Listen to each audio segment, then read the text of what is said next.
Chapter 379. Diana continued to work on her foundation, while Thea returned to Star City alone with the little jaguar and the staff. She handed the little jaguar to someone else and began to study the functions of the staff. The attributes were easy to judge. The staff had earth and water attributes. Thea dealt with Amu's spikes with the magic provided by the staff. With the power of the staff, Thea could form a pseudo-cycle of light, darkness, earth, fire, water, and wind in her body.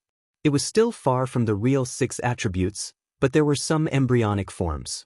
With the help of the earth attribute magic in the staff, Thea could already cast some more advanced earth attribute spells. The next time she dealt with the leopard lady, she might be able to solve it with a dungeon spell or a large-scale earth fissure spell. After studying for 3 days, Thea finally summed up a few characteristics of the staff. The God of Death staff was the best for earth attribute and water attribute spells, with about 3 times the effect. It was slightly worse for wind, light, and dark attributes, with only a little more than double the effect. The fire attribute was the worst, with less than half the effect. The staff contained 2 very ancient magic, one of which was to control sea beasts. Thea was initially very confused about the definition of sea beasts. After studying for a long time, she realized that the staff referred to the super-large ancient sea creatures. After searching her memory for a long time, Thea could only remember one sea beast. She only remembered that there was such a standard ancient sea beast hidden in the abyss of the Atlantean capital. It looked roughly like a hybrid of a crab and an octopus. For tens of thousands of years, the Atlanteans could only mind their own business until Arthur Curry returned. His outstanding telepathic ability could control all sea creatures. Although it was difficult to deal with this ancient giant beast, it could be said that he could slightly control the sea beast. It was because of this extraordinary ability that the Atlantean Council of Elders broke the 10,000-year-old Iron Law and allowed him, a mixed blood, to inherit the throne. If Thea went to Atlantis with the staff and claimed that she could control their biggest biological weapon, the Council of Elders would definitely kill her. Although it was a good idea, it could easily destroy the relationship between the 2 sides. Moreover, the strength of the deep-sea giant beasts would be greatly reduced on land. Thea secretly remembered this spell and wanted to see if she could improve it in the future and integrate it into her existing knowledge system. The description of the remaining function was even more vague. Thea could only understand that it was a combination of imprisonment and sealing. It would ignore the target's size and imprison them in a very small crystal. There was no information on whether there was a limit to the target's strength or how long the imprison could last. Maybe the God of Death who made the wand would know, but this guy didn't leave any information in the wand. Thea had no choice but to run to the poison ivy's greenhouse in the metropolis. She tried to find a bunch of plants for a long time, but it was completely ineffective. Was the level of the plants too low, or did the confinement spell have other requirements for the target? There were too many options, and Thea couldn't figure it out in a short time.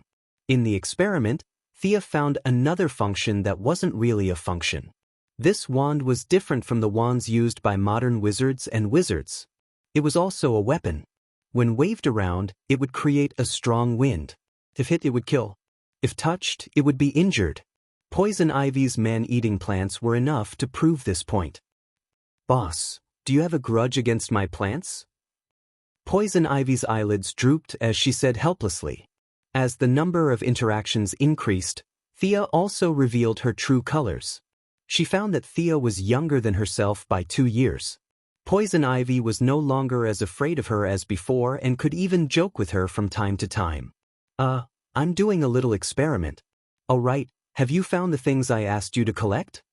Seeing that she had destroyed a corner of Poison Ivy's greenhouse, Thea was a little speechless. The new weapon that she had obtained was more like a hammer than a wand. She had strengthened it many times, otherwise, ordinary people on Earth wouldn't be able to handle this ancient Atlantean artifact.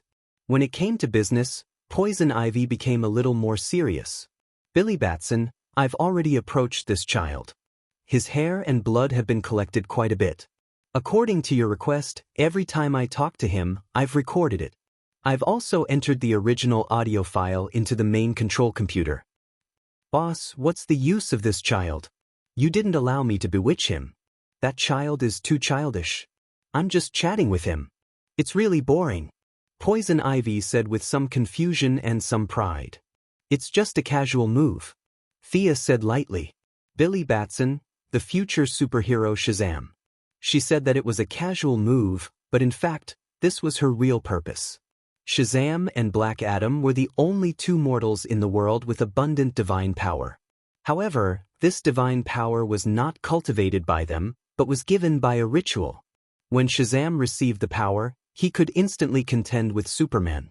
This was something that Thea had been envious of for many years. However, absorbing their divine power was not enough. Thea needed to spend a lot of time to artificially downgrade the given divine power into her own magic power. When her magic power reached the peak, only then could she transform it into divine power, a divine power that belonged solely to her. The old wizard, Shazam, was born 9,000 years ago. He was originally a shepherd boy. After receiving the blessings of the gods, he became the first Shazam. In the magic desert era, after the gods retreated, he thought that he was a true god. Unfortunately, he only had power but not vision. He thought that he was the guardian of the world, but in fact, he had done countless foolish things. Pandora was like that, Black Adam was like that, and Billy Batson was also like that. He chose Billy Batson as his successor. As long as Billy shouted out the two words, Shazam, he would be able to obtain Superman's power. His standard for choosing his successor was extremely vague. The most virtuous person. How could there be a virtuous person among humans? This was just a beautiful goal, an impossible moral standard. The old Shazam, who was a shepherd boy, slapped his thigh and came up with such a standard. Although it was a melodramatic standard, at least there was a standard. Then how did the old Shazam choose his successor? He cast a wide net and searched the whole world. When he found one, he saw if he was suitable, brainwashed him, and let him go. He searched again, and repeated the cycle again. The Heaven's Eye Association found thousands of people who had lost their memories. These people were all done by the old Shazam. They were all the most virtuous people he had chosen. It was such an unreliable selection. In the end, he did not know if it was because he was annoyed or because of other reasons, but Billy Batson came into his sight. The old man immediately decided that this child was the most virtuous person. The old man only felt that the 15-year-old Billy Batson's parents were killed when he was young, and he did not take the path of revenge on society. Therefore, he insisted that this child was the most virtuous person. Billy Batson's childhood experience when his parents died was indeed worthy of sympathy. However, just because he did not take the wrong path, the old man concluded that he was the most virtuous person? There were 6 billion people in the world. Thea felt that she could find tens of millions of such candidates. Chapter 380. It was no exaggeration to say that there were not many superheroes who had a happy family. Were Superman and Batman considered the most virtuous people? Was Green Arrow considered one? Thea even felt that she was considered one. Old Man Shazam felt that he had found his successor. After a simple ceremony, he handed over the divine power that the gods had given him and the heavy responsibility of protecting the world that he had imagined to a child with no social experience. He didn't pass on his life experience. Thea felt that the old man most likely didn't have any life experience himself. He didn't teach the use of magic either, so Shazam could only fight with Superman with his fists. In short, Old Man Shazam didn't care about anything. As if he had completed a mission, he pushed the confused Billy Batson out of the door. After that, Billy Batson was as happy as a runaway wild horse, showing off everywhere. His immature mind made him forget himself and did a bunch of stupid things, which led to Black Adam's pursuit. Billy Batson, who had forgotten the pain after the scar healed, didn't learn his lesson at all. He unscrupulously distributed the divine power to his friends. Even his pet, a tiger in the zoo, received the divine power. A tiger that could use magic. Thea didn't know what the gods would think if they saw this scene. She only felt that this was a big joke. Thea felt that she had done a good thing by absorbing the divine power that had been misused. Billy Batson was just a child. The heavy responsibility of protecting the world was not something he could bear. Thea felt that she had never been so righteous. She ordered Poison Vine Lady to continue to keep in contact with Billy Batson. The more samples she collected from his voice, the better. With a lot of gene samples, Thea came to a planet that was somewhat similar to Earth. Death Knell was responsible for grasping the dark information of Earth, so Fiora grasped the information of several nearby galaxies. During the days when she followed General Zod, Fiora had always been in charge of contacting various aliens and collecting resources. The task that Thea had given her now was to collect information and build her own force. Fiora was very skilled in doing these things. Gertrude had also sent a lot of mind-controlled soldiers from the controlled planets. In addition to Fiora's high-level combat power, she had already opened up a situation on the nearby planets. Clone an Earthling? Fiora took the gene sample and was a little puzzled. However, her character would never question anything and would only carry it out. I want to collect deep-sea beasts within our sphere of influence. I want to do some experiments. In addition, collect some plants and send them to the Poison Vine Lady on Earth. The sea beasts on Earth cannot be touched for the time being. Thea thinks that the alien sea beasts can also be controlled. The mission Thea gave Fiora was the most important one.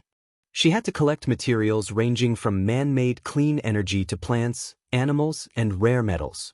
Thea herself had plenty of knowledge about Krypton genes. The modified cloning device was completely adapted to the human body on Earth.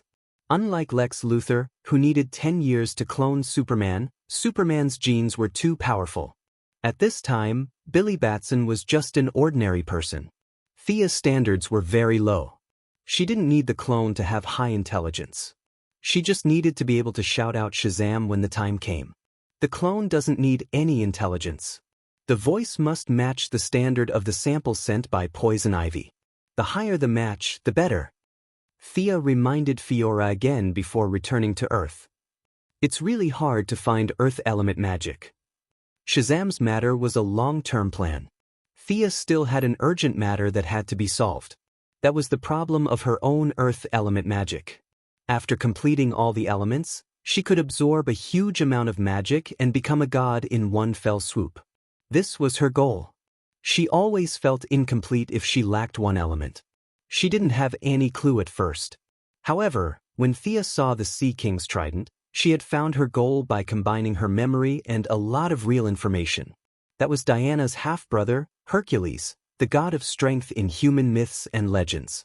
According to the records of various ancient books, he was definitely an Earth attribute god. Hercules did not fall into the twilight of the gods. Instead, he was trapped in a different dimension.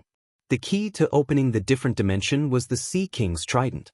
10,000 years ago, the Atlantis and the Greek gods on the continent formed an alliance to fight against the giant creatures, the descendants of the ancient giants. They joined forces to drive the giant creatures into a barren different dimension. However, the giant creatures resisted very strongly. At the crucial moment, Hercules walked into that world and closed the door from the other side. This human hero, the warrior of Olympus, chose to sacrifice himself. His ideals were absolutely noble, and his goal could be considered as great. However, 10,000 years had passed. He, who was in a different dimension, fought against many giant creatures alone. His mind had fallen into madness. His lofty ideals no longer existed. What was left was only hysterical madness.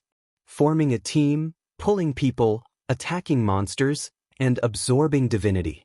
Thea felt that if she called more people, it was not impossible to push the Hercules away.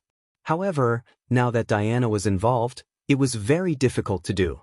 From killing him to capturing him and restoring his consciousness, the difficulty of this suddenly increased by several levels. Thea had to use countless people to do this. At least, she had to call in the Martian hunter, who had always been a bystander, to help. In the original timeline, it was a professor who studied Atlantis who stole the trident and opened the seal. Thea did not intend to interfere with this matter. Hercules was released, and the giant creatures that were sealed with him would all be released. There were too many implications, and no hero's reputation could bear it. Thea instructed Death Knell to find the archaeologist and secretly provide financial support to speed up his research and encourage him to unearth more Atlantis ruins. The genetic medicine for his parents had entered the later stages of testing. Death Knell found many loyal subordinates to inject it. The response was excellent. Everyone who was injected felt like they had been reborn. Are there any aftereffects? Thea asked Death Knell beside her. They were watching a mercenary who had been injected with the genetic medicine perform a show of lifting a truck through the monitor. Thea did not care how much power this thing could bring to humans. Longevity and no aftereffects were what she valued the medicine for. Currently, there are no aftereffects. Everyone's state of mind is about the same as before, except for some excitement and insomnia, Death Knell answered carefully, emphasizing each word. Thea looked at his expression and said casually, "Are you afraid that these people will surpass you? Don't worry, these are just beginner genetic medicine. I've already prepared a few bottles of advanced ones. If they don't have aftereffects, you can inject them too. The effects of the medicine will directly overpower the Mirakuru you were injected with. Your leadership position will not change. I trust you a lot. After all, you are my brother's friend, right?" Thea laughed and walked out of the basement, leaving Death Knell speechless.